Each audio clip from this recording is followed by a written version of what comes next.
So this started out like a bunch of my other trips where I'm just going out into the woods, sometimes into the mountains or into the northern boreal, stopping at random lakes and streams that I'd never been to before, and just trying to find new spots, find new fish, see if Barry Mitchell's fishing guide is still up to date. I know it's a bit of an older book, but sometimes it has some really good information.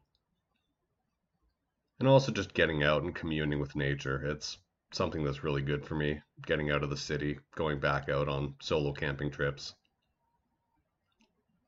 This is just the setup portion of the camping trip. I am using a two-person tent right now.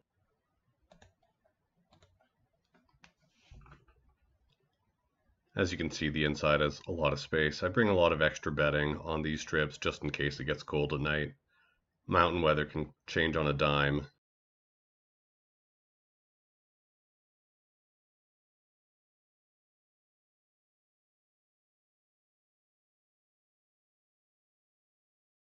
Finished setting up my campsite and getting my kayak ready. Took just over an hour to get it all done.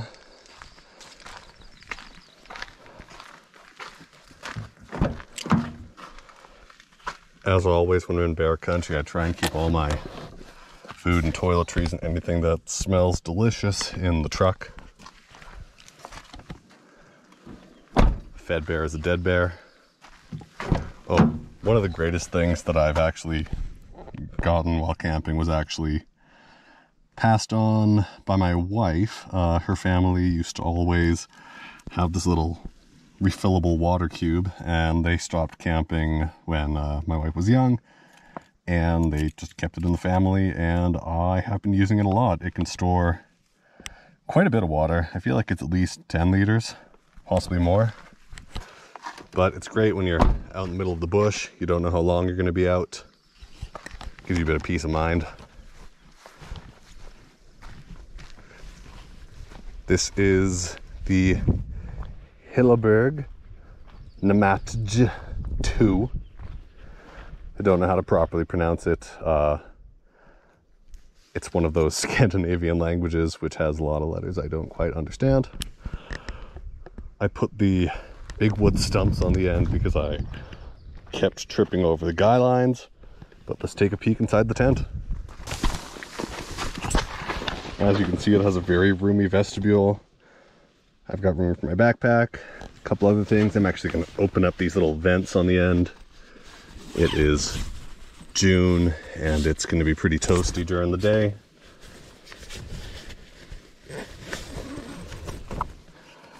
Just another good way to get quite a bit of airflow going through here. Even if it's hot, I shouldn't get too hot inside this tent.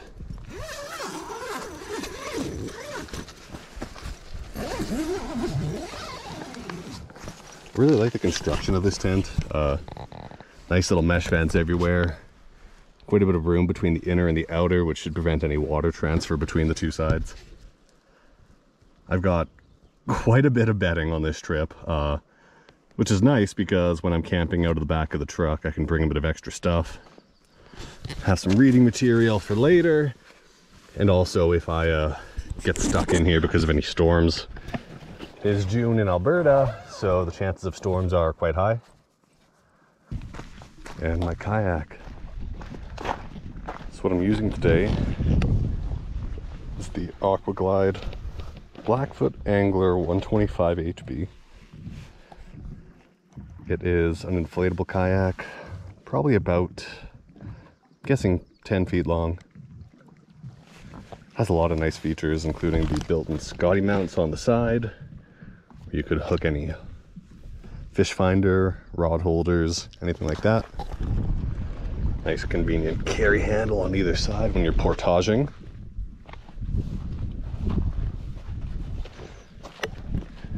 Has some gear tie downs, just in case you have any larger parcels. The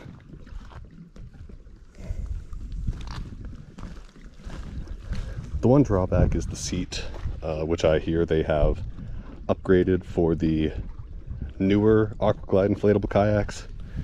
This one, it does the job okay for a brief period of time, but when you're using it for a long time, your back really feels it. It has a little footrest in front of you. And another thing I wanted to show was this little interesting collapsible anchor. So it's just a bag with a couple spikes on the bottom. And whenever you get to your new site, you'll just fill it with rocks from the boat launch and use it as an anchor. And then when you're done, you just empty it all out.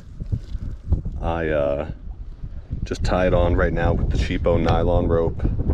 I would like to upgrade because I have no idea how good these knots actually hold. Yeah, I have my life jacket, which I actually got at a garage sale or a Facebook Marketplace pickup.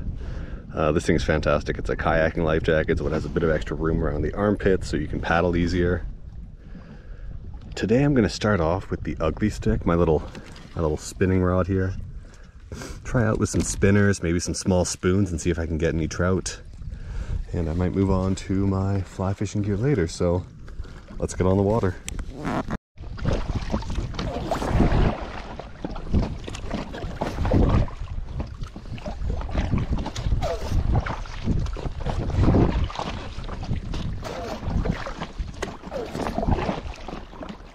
My goal is the far end of the lake, which isn't super easy when the wind is going against you. Inflatable kayaks are nice because they're pretty stable when it comes to side motion, but they also don't cut the water at all. Benefits and disadvantages.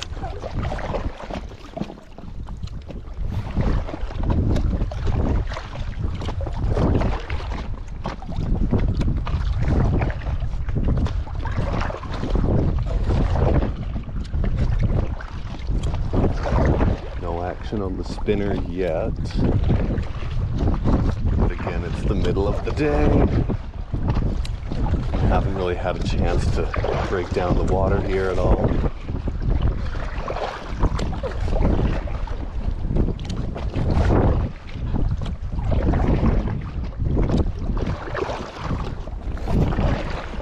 I haven't seen a ton of jumping, but I have seen some bubbles. So I might just be missing the jump.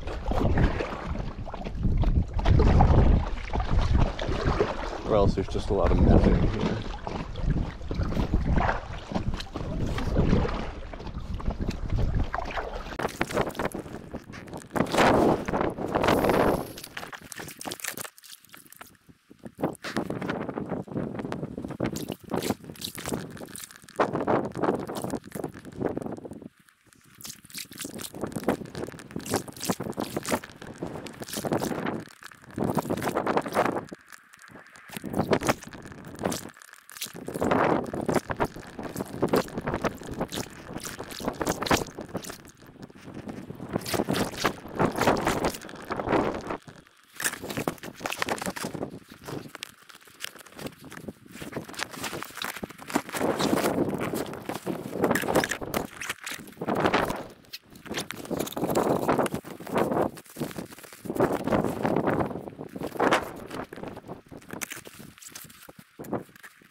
This time.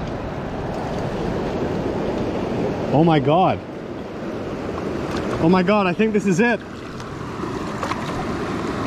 First ever bull trout. Oh my god. Oh my god. Yes. Yes. All right, keep you in the water. Keep you in the water. Beauty.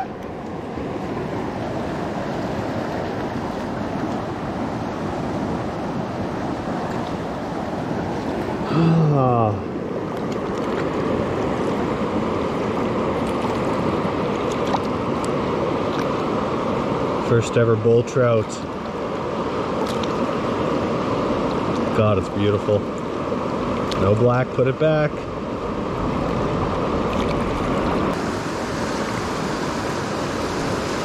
Ooh! Fuck!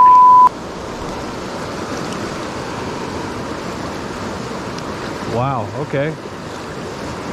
That's Alberta's provincial fish right there. One more species off the list.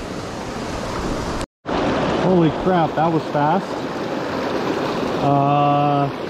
First cast into a pool. Another little baby bull trout.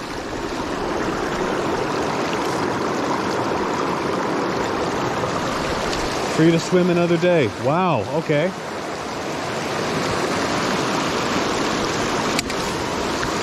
Well, this trip has been a success. 2 bull trout caught today. My first time ever catching bull trout. I'm starting to get the hang of it. When I was using the dark spinners, nothing really wanted, nothing was really interested, but now that I switched back to the fancier spinner, they got a flashy, I'll pull it up front, a flashy silver Mepps Comet. The other one I was catching fish on was a silver Blue Fox Vibrax, but when I switched over to the dark spinners, like the Black Fury, the fish weren't really interested. So I'm thinking, because bull trout eat things like mountain whitefish, we want something that is kind of flashy and silvery, like their main prey.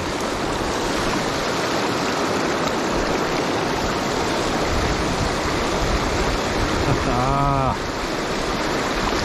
it's a good day. Oh, it's jumping.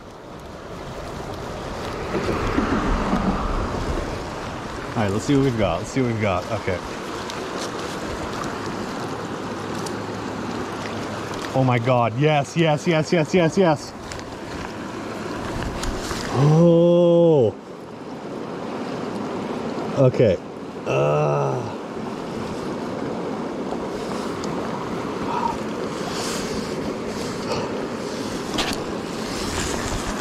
This is pretty exciting, but I'm going to make sure I'm going to get the fish itself. This is an Athabasca rainbow trout. It is the only actual native type of rainbow trout in Alberta. The rest are all stocked.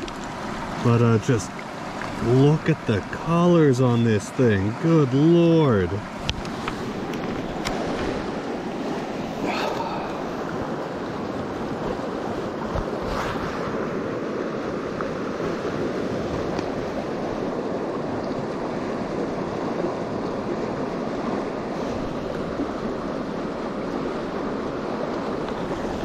It is just stunning. Pictures do not do it justice. Just comparing it to for anyone that's from Alberta, just compare these colors to a lot of the stocked rainbow trout we have. These are just so much brighter. And you're free to go.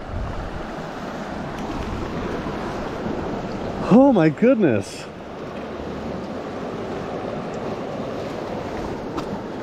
First ever bull trout, first ever Athabasca rainbow. This is a damn good trip.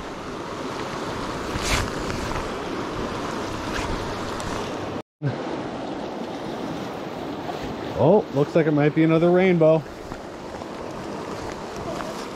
Okay, come on. Oh, yes. Oh, another beautiful Athabasca rainbow. Oh. Unfortunately, too small to be dinner, but as far as I know, the Athabasca rainbow are, I think they're endangered. So I'm not exactly in a hurry to put them in the frying pan. The stocked rainbows I'll keep, but the yeah, the native fish need a chance.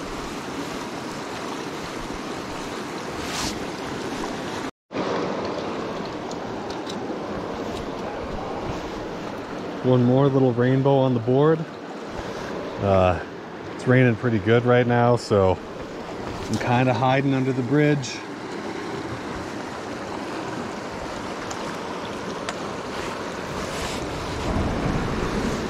Yeah, now that I sized down the spinner to the little Panther Martin, I'm getting a lot more rainbows.